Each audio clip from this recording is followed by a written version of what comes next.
আয়াত 17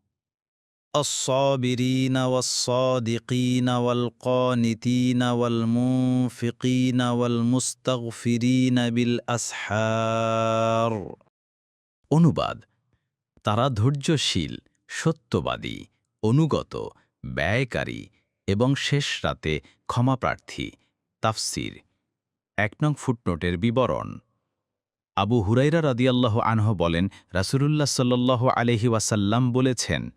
আমাদের রব আল্লাহ তাআলা প্রতিরাত্রে যখন রাত্রের শেষ তৃতীয়াংশ অবশিষ্ট থাকে তখন প্রথম আসমানে নেমে এসে বলতে থাকেন